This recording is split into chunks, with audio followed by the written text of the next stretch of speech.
Space complicity.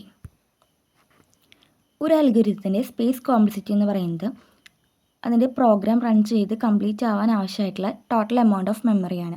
അതിൽ program code, input storage, auxiliary storage, temporary work spaces എല്ലാം included ആണ്. Space complexity കണ്ടുപിടിക്കാൻ വേണ്ടിയിട്ട് fixed part plus variable part, അതായത് fixed പാർട്ടിൻ്റെ ടൈം കോംപ്ലിസിറ്റിയും വേരിയബിൾ പാർട്ടിൻ്റെ ടൈം കോംപ്ലിസിറ്റിയും ആഡ് ചെയ്താലാണ് നമുക്ക് സ്പേസ് കോംപ്ലിസിറ്റി കിട്ടുക. ഫിക്സഡ് പാർട്ട് എന്ന് പറയുമ്പോൾ constants, program codes, simple variables ഇതിനൊക്കെ ആവശ്യമായിട്ടുള്ള മെമ്മറിയാണ്. വേരിയബിൾ പാർട്ട് എന്ന് പറയുമ്പോൾ dynamic data structures, function calls, recursion stack ഇതിനൊക്കെ ആവശ്യമായിട്ടുള്ള മെമ്മറിയാണ്. ഈ ഒരു കോഡ് നോക്കാം. ഇതിൽ സം, എൻ ഇതെല്ലാം ഫിക്സഡ് പാർട്ടാണ്.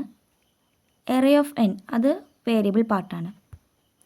ഇതിൽ ഫിക്സഡ് പാർട്ടിൻ്റെ ടൈം കോംപ്ലിസിറ്റി സ്പേസ് കോംപ്ലിസിറ്റി എന്ന് പറയുന്നത് ഓർഡർ ഓഫ് 1 ആണ്. വേരിയബിൾ പാർട്ടിൻ്റെ ഓർഡർ ഓഫ് n ആണ്. ഇതെല്ലാം ആഡ് ചെയ്താലാണ് നമുക്ക് സ്പേസ് കോംപ്ലിസിറ്റി കിട്ടുക. ഇവിടെ ഡോമിനേറ്റ് ചെയ്ത് നിൽക്കുന്നത് വേരിയബിൾ പാർട്ട്, അതായത് എറേ ഓഫ് n. അതിൻ്റെ സ്പേസ് കോംപ്ലിസിറ്റി എന്ന് പറയുന്നത് ഓർഡർ ഓഫ് n ആണ്. അപ്പോൾ ടോട്ടൽ സ്പേസ് കോംപ്ലിസിറ്റി എന്ന് പറയുന്നത് ഓർഡർ ഓഫ് n ആയിരിക്കും. ഇനി സ്പേസ് കോംപ്ലിസിറ്റീനെ ബേസ് ചെയ്തിട്ട് അൽഗോരിതത്തിനെ നമുക്ക് ക്ലാസിഫൈ ചെയ്യാം. കോൺസ്റ്റൻറ്റ് സ്പേസ് ആണെങ്കിൽ ഓർഡർ ഓഫ് 1 ആണ്. ലോഗരിതമിക് സ്പേസ് ആണെങ്കിൽ ഓർഡർ ഓഫ് ലോഗ് n ആണ്. ലീനിയർ സ്പേസ് ആണെങ്കിൽ ഓർഡർ ഓഫ് n ആണ്. പോളിനോമിയൽ സ്പേസ് ആണെങ്കിൽ order of n⁻k. Exponential space ആണെങ്കിൽ order of 2n. Factorial space ആണെങ്കിൽ ഓർഡർ ഓഫ് n ഫാക്ടോറിയൽ. ഇനി ഡിഫറെൻറ്റ് ഡാറ്റ സ്ട്രക്ചേഴ്സ് അതിൻ്റെ സ്പേസ് കോംപ്ലിസിറ്റീസ് ആണ് പറയുന്നത്. Array, link list, stack, queue, binary tree ഇതിനെല്ലാം order of n ആണ് space complexity എന്ന് പറയുന്നത്. Best case, average case and worst case. Best case എന്ന് പറയുന്നത് മിനിമം മെമ്മറിയാണ് റിക്വയർ ആണെങ്കിൽ, മിനിമം മെമ്മറിയാണ് ആവശ്യമെങ്കിൽ അതിന് നമ്മൾ ബെസ്റ്റ് കേസ് എന്ന് പറയും.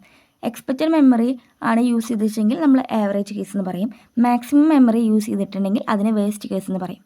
റിക്കേഴ്സീവ് ഫിബൊനാച്ചി കേസിലെ ബെസ്റ്റ് കേസ് എന്ന് പറയുന്നത് ഓർഡർ ഓഫ് 1 ആണ്. വേസ്റ്റ് കേസ് എന്ന് പറയുന്നത് ഓർഡർ ഓഫ് 2n ആണ്. ഇനി എന്താണ് ഐട്രേറ്റീവ് സ്പേസ് കോംപ്ലിസിറ്റി, അതുപോലെ റിക്കേഴ്സീവ് സ്പേസ് കോംപ്ലിസിറ്റി. ഐട്രേറ്റീവ് എന്ന് പറയുമ്പോൾ ഓർഡർ ഓഫ് 1 ആയിരിക്കും അവിടുത്തെ സ്പേസ് കോംപ്ലിസിറ്റി എന്ന് പറയുന്നത്. ലൂപ്പ് വേരിയബിൾസ് ആണ് അവിടെ യൂസ് ചെയ്യുന്നത്.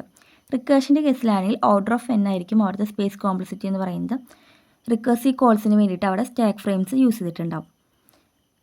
ഫാക്ടോറിയലിൻ്റെ കേസിൽ ഐട്രേറ്റീവ് ആണെങ്കിൽ അതിൻ്റെ സ്പേസ് കോംപ്ലിസിറ്റി ഓർഡർ ഓഫ് 1 ആണ്. റിക്കേഴ്സീവ് ആണെങ്കിൽ അതിൻ്റെ space complicity order of n ആണ്. ഇനി ഒപ്റ്റിമൈസിങ് സ്പേസ് കോംപ്ലിസിറ്റി. എങ്ങനെ നമുക്ക് സ്പേസ് കോംപ്ലിസിറ്റി എഫിഷ്യൻറ്റും എഫക്റ്റീവും ആക്കാം. യൂസ് ഇൻ പ്ലേസ് അൽഗോരിതംസ്, അതായത് നമ്മൾ ഇൻപുട്ട് ചെയ്യുന്ന ഡാറ്റ സ്ട്രക്ചർ തന്നെ യൂസ് ചെയ്യുക, അല്ലാതെ വേറെ ഡാറ്റ സ്ട്രക്ചർ യൂസ് ചെയ്തിട്ട് എക്സ്ട്രാ സ്പേസ് എടുക്കരുത്. Avoid unnecessary storage allocation. അതുപോലെ റിക്കേഴ്സീവ് സൊല്യൂഷനേക്കാളും ഐട്രേറ്റീവ് സൊല്യൂഷൻ എടുക്കുമ്പോൾ നമുക്ക് സ്പേസ് കോംപ്ലിസിറ്റി ഒപ്റ്റിമൈസ് ചെയ്യാനായിട്ട് പറ്റും. ഒരു കൺക്ലൂഷൻ പറയുകയാണെങ്കിൽ സ്പേസ് കോംപ്ലിസിറ്റി എന്ന് പറയുന്നത് അൽഗോരിതത്തിന് ഇമ്പോർട്ടൻ്റ് ആയിട്ടുള്ള ഒരു കാര്യമാണ്. അതുപോലെ ഫിക്സഡ് പാർട്ട്, വേരിയബിൾ പാർട്ട് ഇത് അണ്ടർസ്റ്റാൻഡ് ചെയ്താൽ നമുക്ക് സ്പേസ് കോംപ്ലിസിറ്റി അനലൈസ് ചെയ്യാൻ പറ്റും. പിന്നെ ഒപ്റ്റിമൈസേഷൻ ടെക്നിക്സ് യൂസ് ചെയ്തിട്ട് നമുക്ക് മെമ്മറി യൂസേജ് റെഡ്യൂസ് ചെയ്യാനായിട്ട് പറ്റും. Thank you.